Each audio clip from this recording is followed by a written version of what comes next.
वैसे तो गांधीयों को अपनी इटली की नानी के पास जाकर के छुट्टी मनाने में बड़ा मजा आता है, वहाँ जाकर के मसाज करवाने में बड़ा मजा आता है, लेकिन जब बात आती है हिंदुस्तान की जनता के लिए कुछ करने की, लोगों के लिए कुछ करने की, तो ये सारी सतरंगी लोमड़ियाँ घुस जाती हैं खुद में और वहीं से अंदर बैठे बैठे भौंकते रहेंगे। स्ट्रॉन्ग ऑपोजिशन हमारे सामने नहीं है।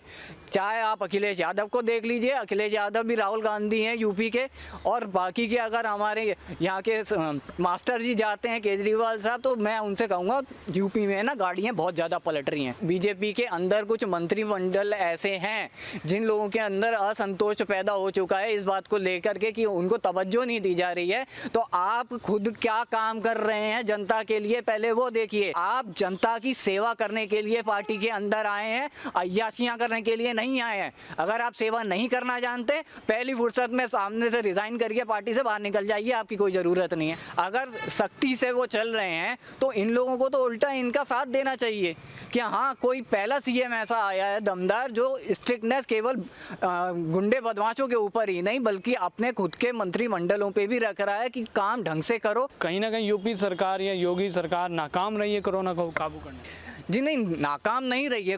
मैं ये नहीं कहूँगा कि यूपी की सरकार नाकाम रही है। यूपी की सरकार ने काम बहुत अच्छी तरीके से किया है, बाकायदा स्ट्रिक्टनेस दिखाई दी है इस बार।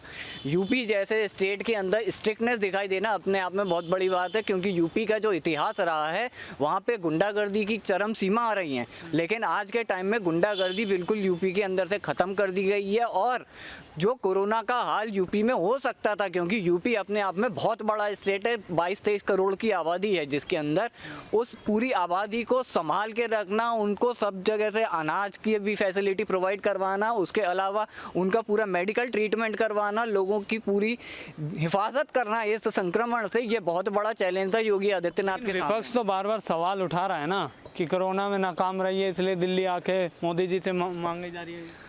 देखिए, विपक्ष में तो सारी की सारी सतरंगी लोमड़ियाँ भरी पड़ी हैं। ये सारे के सारी सतरंगी लोमड़ियों को और कोई काम तो है नहीं भैया। या तो आप इनको, अगर आप कोई काम देंगे ना, तो आप इनको वो काम दे सकते हैं कि सब्जी मंडी में बिठा करके छोटे आलू और बड़े आलू अलग अलग करके रख दो। इनके पास और कोई काम, ये लोग सूटेबल नहीं है। अगर आज इन लोगों को ये लग रहा है कि योगी जी फेल हो गए, तो एक बात बताओ, आपने खुद ने इंडिविजुअल लेवल पे जनता के लिए क्या कर लिया? करोड़ों अरबों रुपए तो तुम लोग छाप करके खुद भी बैठे हो। 60-70 साल कांग्रेस की सरकार रही है। सोनिया गांधी ने अच्छा खासा अपने इटली के अंदर खूब पैसा जमा करके रखा है, वहाँ पे डोप में आराम से पैसा जाता है। लेकिन यहाँ पे जब हमारे देश की जनता को ज़रूरत थी, यूपी के लोगों को ज़रूरत थी, तब ये सोनिया गांधी, राहुल गांधी, वाड्रा परिवार कौन सी गुफाओं में जाकर के छुप जाते हैं, मेरे को आज तक समझ में नहीं आया। वैसे तो गांधियों को अपनी इटली की नानी के पास जाकर के छुट्टी मनाने में बड़ा मज़ा आता है, वहाँ जाकर के मसाज करवाने में बड़ा मज़ा आता है, लेकिन जब बात आती है हिंदुस्तान की जनता के लिए कुछ करने की, लोगों के लिए कुछ करने की, तो ये सारी सतरंगी लोमड़ियाँ घुस जाती हैं खुद में और वहीं से अंदर बैठे बैठे भौंकते रहेंगे। लेकिन इस टाइम जो है वो कह रहा है कि ये बीजेपी की डूबती नैया है जिसको संभालने योगी दिल्ली आए हैं। देखिए, बीजेपी की डूबती नैया हो या ना हो, लेकिन ये बात तो हम लोग सब जानते हैं कि कांग्रेस की नैया पूरी तरीके से डूब चुकी। तो जब तुम्हारा खुद का घर जल चुका है तो तुम ये मत सोचो कि सामने वाली बिल्डिंग में भी आग लग जाएगी, पहले ये सोचो कि अपना घर कैसे बचाओ। अपना तो देख नहीं रहे, खुद की दुम में आग लगी हुई है वो नहीं दिख रही, लेकिन वो देख रहे हैं कि भैया ये सामने वाले बंदे के साथ ये प्रॉब्लम हो रखी, इसी वजह से ये आगे पीछे घूम रहा है पीएम मोदी के। भैया आपको क्या मालूम है कि वो किस वजह से घूम रहा है? आपको ये पता है कि हाँ चलो आप ये भी मान के चल रहे हैं कि 2022 के चुनाव की रणनीति बना रहे हैं, तो बहुत अच्छी बात है। कैबिनेट एक्सटेंशन करवा रहे हैं, बहुत अच्छी बात है। मैं कह रहा हूँ बीजेपी की सत्ता जिस जिस जगह पे गई है वहाँ पे कम से कम डेवलपमेंट तो हुआ है। मैं खुद यूपी से हूँ, मैंने देखा है वहाँ पे किस लेवल पे गुंडागर्दी हुआ करती थी और आज किस लेवल की वहाँ पे सख्ती है कि पुलिस वाले एक फ़ोन पे दौड़े दौड़े चले आते हैं। चाहे वहाँ का SI हो, ASI हो, चाहे बड़ा से बड़ा DCP DGP हो, वो सब इस समय जनता की सेवा करने के लिए लगे हुए, उस पर तत्पर है। लेकिन ये काम ना ही अखिलेश यादव वहाँ रह करके कर पाए, ना ही मायावती रह करके कर पाई। तो ये लोग अगर ये काम नहीं कर पाए हैं और अपोजिशन में बैठ करके केवल योगी को गाली देने का काम कर रहे हैं, तो इसका मतलब योगी जी बिल्कुल सही डायरेक्शन में जा रहे हैं। अगर वो PM मोदी से मिल रहे हैं, आगे की कोई रणनीति तैयार कर रहे हैं, तो मैं कहूँगा सोनिया गांधी जी को कि पूरा 1 गैलन बर्नॉल का लेकर के रखें, क्योंकि बहुत ज़्यादा जलन होने वाली है 2022 में भी। नहीं, लेकिन जिस तरीके से आप आप कह रहे हैं कि पुलिस सख्त है, प्रशासन वहाँ अच्छा हुआ है डिप्लोमेट लेवल पे हर तरीके से, तो कहीं ना कहीं इससे आपको नहीं लगता कि मंत्रियों में, विधायकों में बीजेपी के असंतोष है? जी, असंतोष इसलिए है क्योंकि वहाँ पे स्वार्थ है। अगर आपके अंदर स्वार्थ होगा सेवा से ज़्यादा बड़ा, तो आपके अंदर असंतोष तो दिखेगा ही। अब हम ये नहीं कहते कि जो इंसान गलत है उसको गलत कहेंगे, जो इंसान सही है उसको सही कहेंगे। अगर बीजेपी के अंदर कुछ मंत्रिमंडल ऐसे हैं जिन लोगों के अंदर असंतोष पैदा हो चुका है इस बात को लेकर के कि उनको तवज्जो नहीं दी जा रही है, तो आप खुद क्या काम कर रहे हैं जनता के लिए पहले वो देखिए। जिस एरिया का पार्षद है, अगर आप उस एरिया की साफ सफाई तक नहीं करवा पा रहे हैं तो आपको तवज्जो देने की ज़रूरत ही क्यों है? आपको तवज्जो तब मिलेगी जब आप जनता के बीच में जाकर के जनता की परेशानियां समझेंगे, उनके दुख दर्द समझेंगे और उसका समाधान करेंगे। केवल योगी और मोदी को गाली देने से आपको तवज्जो नहीं दी जाएगी। ये भारतीय जनता पार्टी जो काम करती है वो काम करती है ग्राउंड पे, वो दिखना चाहिए। अगर दिखेगा तो आपकी इंपॉर्टेंस बनेगी, अगर नहीं दिखेगा तो आप भी गुमनाम चेहरे की तरह रहोगे, जैसे आज की डेट में कांग्रेस में कई कार्यकर्ताओं का हाल है।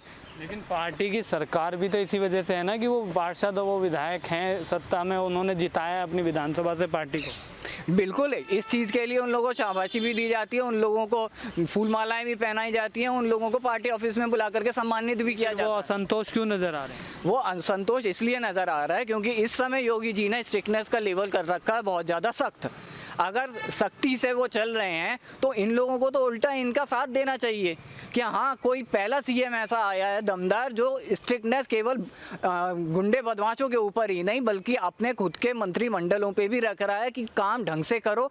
जैसे आए हो जनता की सेवा करने के लिए, अगर तुम जनता की सेवा नहीं करते हो तो तुम्हारे ऊपर सख्ती होगी। और इसमें कोई दो राय नहीं है कि योगी जी यूपी को बिल्कुल क्लीन करना चाहते हैं और वो क्लीन करके रहेंगे। अगर इन सब प्रक्रिया में योगी जी का साथ नहीं मिलता है इन मंत्रिमंडलों का, तो मैं कहूँगा ये सबसे बड़ा धोखा होगा जनता के साथ, क्योंकि आप जनता की सेवा करने के लिए पार्टी के अंदर आए हैं, अय्याशियाँ करने के लिए नहीं आए हैं। अगर आप सेवा नहीं करना जानते, पहली फुर्सत में सामने से रिज़ाइन करिए, पार्टी से बाहर निकल जाइए, आपकी कोई ज़रूरत नहीं है। एक जाएगा 100 आएंगे। यहाँ पे बहुत लोग हैं जो इस फिराक में हैं जिनको बीजेपी के साथ जुड़ करके काम करने की इच्छा है और वो पॉजिटिव वे में काम करेंगे भी। लेकिन चुनाव से ठीक पहले इस तरीके का माहौल पार्टी में बनाना या सरकार के लिए बनाना, क्या लगता है कि इसके बाद भी चुनाव में वापसी कर पाएंगे यूपी में योगी? देखिए, योगी और मोदी का जो जलवा है ना, वो हमने केवल अपने देश में नहीं पूरा वर्ल्ड वाइड देख चुके हैं। योगी का जो मॉडल था कोरोना को रोकने का, वो मॉडल कई लोगों ने बाद में फॉलो किया है। आप ये देखिए, सीएम के जो हमारे दिल्ली के जो सीएम हैं केजरीवाल साहब, उन्होंने तक घुटने टेक दिए थे 6-7 करोड़ की दिल्ली की आबादी के सामने कि मैं किसी को नहीं बचा सकता, मेरे पास कोई सिलेंडर नहीं है, कोई बेड नहीं है, कोई हॉस्पिटल नहीं है, मैं कुछ नहीं कर सकता। खुलेआम धांधलेबाजी चल रही थी हॉस्पिटलों के अंदर। आपने देखा होगा कि खुलेआम लोगों को लूटा जा रहा था, लेकिन हमारा दिल्ली का सीएम उफ तक नहीं करा। लेकिन वहीं योगी जी थे जिन्होंने पूरे 22-23 करोड़ की जनसंख्या को अच्छे से संभाल के रखा। बंदा कभी बरेली घूम रहा है, कभी मेरठ जा रहा है, कभी कहीं जा रहा है। अगर वो बंदा इस लेवल पे जाकर के काम कर रहा है और जनता के बीच में जा रहा है, जनता दरबार लगा रहा है, तो मुझे नहीं लगता कि उनको किसी भी तरीके का खतरा किसी भी ऑपोजिशन से हो सकता है, क्योंकि इतना स्ट्रॉन्ग ऑपोजिशन हमारे सामने नहीं है। चाहे आप अखिलेश यादव को देख लीजिए, अखिलेश यादव भी राहुल गांधी हैं यूपी के, और बाकी के अगर हमारे यहाँ के मास्टर जी जाते हैं केजरीवाल साहब, तो मैं उनसे कहूँगा यूपी में ना गाड़ियाँ बहुत ज़्यादा पलट रही हैं, तो बेहतर होगा आप अपनी सेफ्टी का थोड़ा ध्यान रखिए और दिल्ली तक ही सीमित रहिए। आपसे दिल्ली तो समझ नहीं रही है, आप यूपी के ख्वाब देख रहे हैं। लेकिन जिस तरीके की चर्चाएं और मीडिया में बात सामने आ रही है, क्या लगता है कि डिप्टी सीएम के नाम को लेकर बहुत चर्चा हो रही है कि बदला जाएगा या बदल सकता है? क्या लगता है कि डिप्टी सीएम यूपी का बदलने के पूरे आसार हैं? देखिए, अगर मोदी जी को लग रहा है कि डिप्टी सीएम बदलने से पार्टी के अंदर कुछ फ़ायदा होगा या उनकी कैबिनेट बढ़ने में और फ़ायदा होगा, तो बदलने में कोई दिक्कत नहीं है। डिप्टी सीएम को बदल लेंगे, इसका मतलब ये नहीं कि वो हमारी पार्टी से ही बाहर हो गया, बीजेपी से बाहर हो गया, वो रहेगा तो बीजेपी में ही, उसको कोई और पद दे दिया जाएगा। लेकिन अगर ये ज़रूरत लगती है कि 2022 के आने वाले चुनावों में डिप्टी सीएम बदल देना चाहिए, तो वो बदलेंगे और बदला भी जाएगा। इसके बारे में बहस करने की मुद्दा ही नहीं है। ये तो वही बात हो गई, पड़ोसी के घर में क्या हो रहा है इसकी चर्चा हम अपने घर में में कर रहे हैं। अरे भाई हमारे घर में क्या हो रहा है पहले वो तो देख लें, पड़ोसियों के घर में क्या हो रहा है इससे क्या मतलब। आप वर्तमान के जो डिप्टी सीएम है उनसे क्या मोदी जी की नहीं बन रही या योगी जी की नहीं बन रही? बन तो दोनों की सही रही है, ऐसा नहीं है कि बन नहीं रही है, लेकिन हमारे यहाँ पे कहा जाता है ना best man for the job, उसी तरीके से मोदी जी का भी ये हमेशा चलता रहता है और योगी जी का भी। वो ढूंढते रहते हैं कि किस काम के लिए कौन सा बंदा सबसे ज़्यादा परफेक्ट रहेगा, और जब वो बंदा मिलता है तो वो उसको उठा के प्रमोट करते हैं। ये उनकी आदत रही है, स्टार्टिंग से हमने देखा है। और अगर आज के टाइम में डिप्टी सीएम में जो पोस्ट में वो जो भी इंसान अभी काम कर रहा है, अगर वो बंदा सूटेबल काम नहीं कर रहा है या अप टू मार्क नहीं जा रहा है तो उसको बदलने में कोई दो राय नहीं है, कोई दिक्कत नहीं है। उसको समझाया जा सकता है कि भैया तुम इस काम के लायक नहीं हो, अभी जब लायक बन जाओगे तो तुमको वो बाहर भी दे दिया जाएगा। तब तक के लिए आप जो भी वो कदम ले रहे हैं वो बिल्कुल ठीक है।